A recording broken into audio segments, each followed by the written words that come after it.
So here guys, welcome to while loop in Python.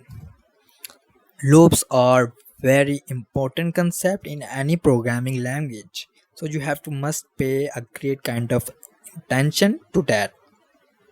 So imagine you have a jar of cookies. Imagine you have a jar of cookies and you want to eat one cookie at a time until the jar is empty. You want to eat a cookie until the jar is empty. You can use a while loop to keep eating cookies until there are none left. Let me show you with the help of simple example. So here is the example. In this example, we have a variable called jar of cookies that initially stored the number of cookies in the jar. The program is actually uses a while loop to repeatedly perform a specific action as long as there are cookies left in the jar. The line while jar of cookie greater than 0 tells the program to keep repeating the following instruction as long as the number of cookies in the jar is greater than 0. So how? Inside the loop we have a print I am eating a cookie. This line print the message I am eating a cookie to let you know that you are eating a cookie.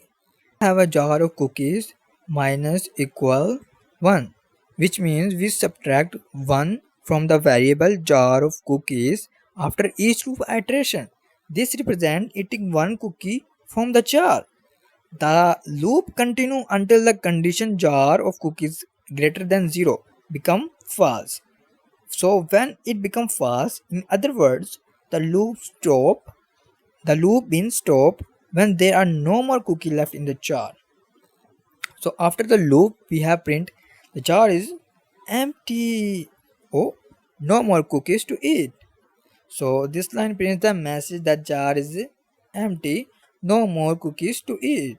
To let you know that you have finished eating all the cookies. So while loop help us repeat a set of instruction eating a cookie as long as certain condition is true. There are still cookies in the jar. It's like having a rule that say keep eating cookies until the jar is empty and you follow that rule until there are no more cookies left to eat. I hope this explanation helps make the while loop simpler to understand. Let me know if you have any more question, if you have any more query, if you have any problem related to that concept, you can comment down below. So see you soon in the next section of our Python tutorial.